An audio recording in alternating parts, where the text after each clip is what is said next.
what can people expect, right? Maybe a year from now, maybe when we check back with you, what are some, there are many things obviously going on, right? But in terms of the personal experience of people in dealing with the government, what will be the most obvious changes that you hope to do? Well, personally, I'm quite, if I may say, excited and scared at the same time. Okay. I'm excited in a way that I can see a lot of government agencies are really clinging to innovation. Okay. And then they consider the ICT now as their enabler, as their partner to innovation. Maybe in a year or so, I think we're able to see a more, if I may say, simplified processes in the government. Okay. Yeah.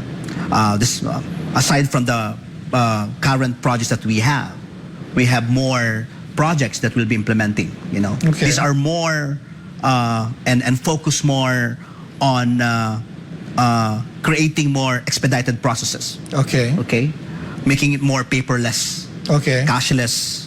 Okay. And hopefully contactless. Right. So that Filipinos don't need to fall in line. Okay, Right. to a lot of government agencies just to avail a certain government document or service. Sure. If Filipinos will be able to get or avail this kind of services even in the comfort of their home, I think this is a total ease of doing business. Right. So that Filipinos can spend time to their families, Sure. can do more to their own respective communities, Yeah. and they don't need to leave their respective job just to process their own documents. Yeah.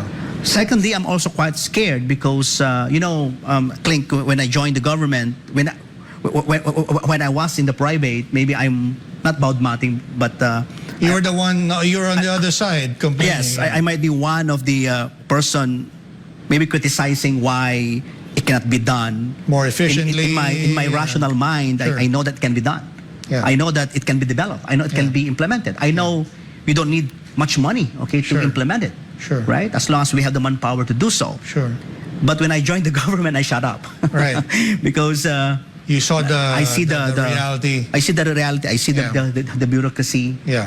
And these are the things that I'm really hoping personally, to maybe we cannot privatize the government. That's Right. impossible. Right. But if we can somehow privatize its method, Right. its strategies. Right. If we're able to privatize to become more agile Sure. in bringing simple solutions that could solve,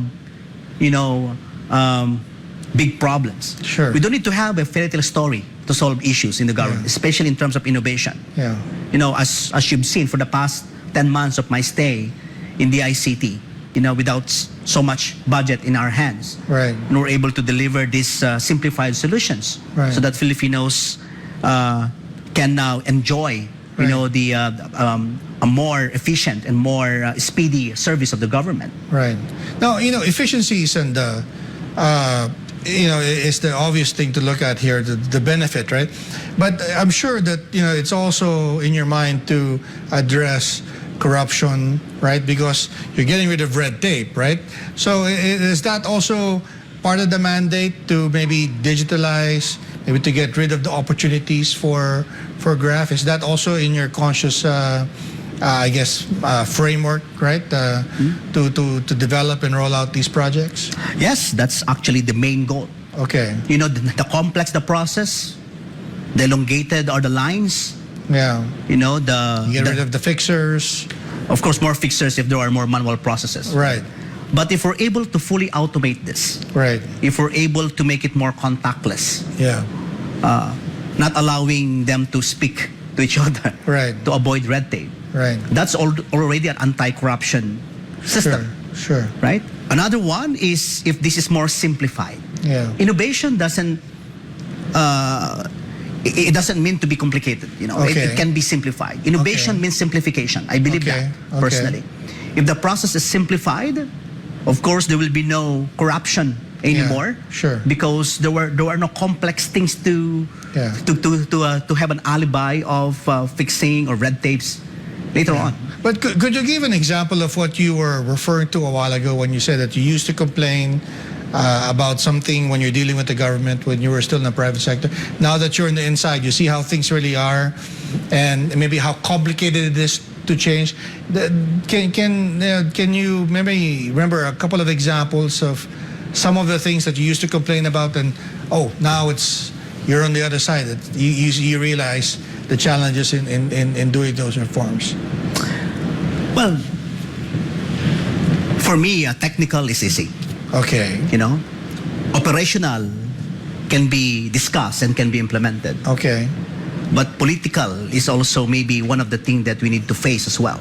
Because when you talk about getting rid of corruption, I'm sure there will be some pushback there for people protecting not only their turf, but also maybe they have some other interests to protect, right? Well, obviously. But if they're able to learn, especially the ICT, that we are not their enemy. Okay. We are their partner. Okay. In fact, we're not even going there and somehow trespass to their own turfs. Okay. We are an enabler. We are an empowerment partner. All right. Okay, so if they're able to realize that, they're able now to perform more their mandate. I see. Okay, so in terms of control, they are in control. Sure. Data should be with them. Right. Control should be with them. Right. But if they allow us to go there, right, and somehow guide them on the simplistic way of doing things, okay, I think they're able to somehow appreciate also our existence. Yeah. So what else is in the pipeline? Because obviously there's a lot of things that you are mandated to do. But maybe if you could limit it to, e-government, right, that will maybe basically help, let's say, ease of doing business, particularly micro, small, and medium enterprises. What are some of the other projects that you're working on, maybe in year 2 and in the following years? We are implementing a lot of, if I may call, not only innovation, but to create more livelihood to people. Okay. Okay. The other day, DTI was able to pilot launch their own e-commerce platform. Okay. To make sure that the Filipinos can now do online selling. Okay. To promote local products. Okay. Right. To give them more livelihood. Another one is the job creation. Okay. So we are implementing phase 2 of our e-jobs system. Okay. So we have also the e-jobs solution in partnership with Dole. Yeah. So once we're able to launch this, we are now hopefully, creating more jobs for Filipinos. Right. Maybe here and abroad. Right. I think you need to give them an automated way of submitting their resume. Sure. Okay, to make sure that this is linked also to employers, whether local and abroad. Right. It's also exciting to integrate with the initiatives of the Department of Tourism. Right. Because tourism, we have a beautiful country. Sure.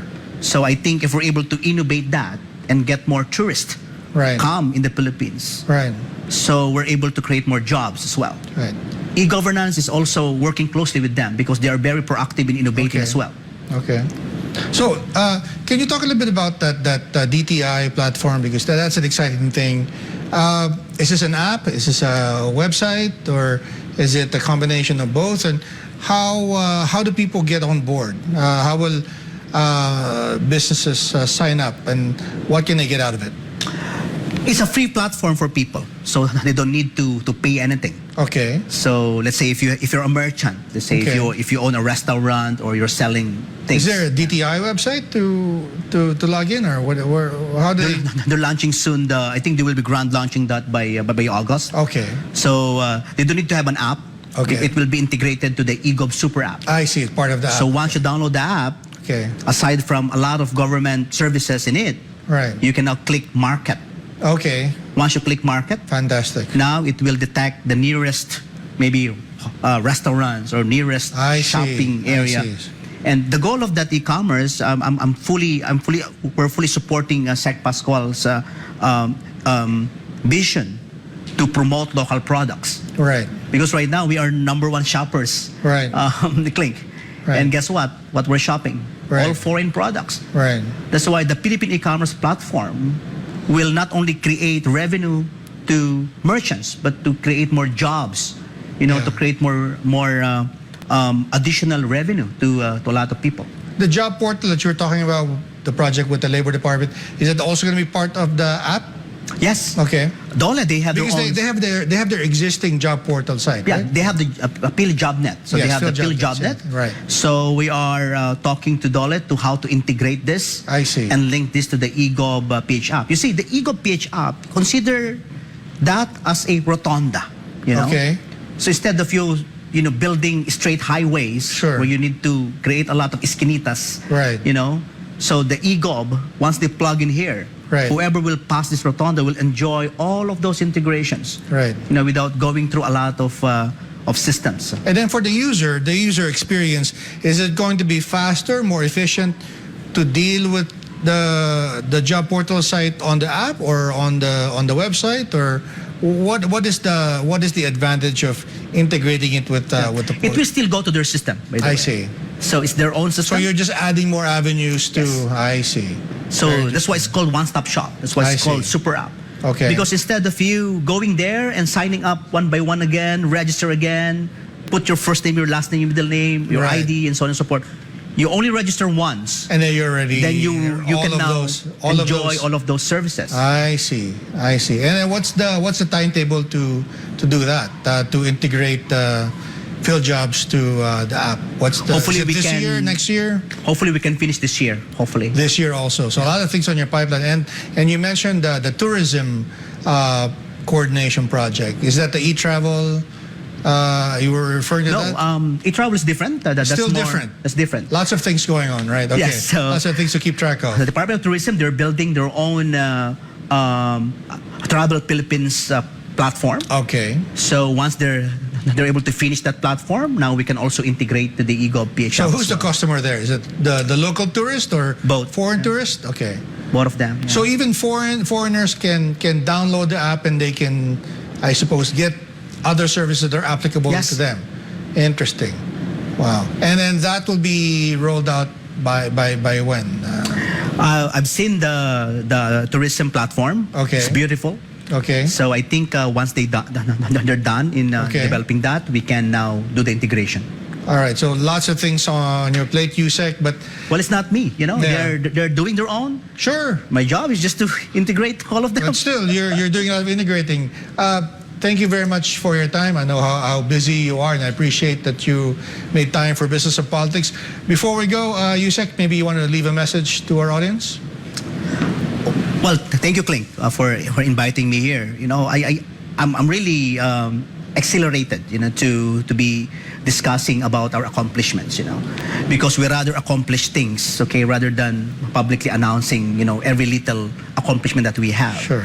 But for me, we're very blessed that the DICT, we have a lot of good people inside it. Okay. Very patriotic people, committed people, including our secretary, very proactive and very hardworking.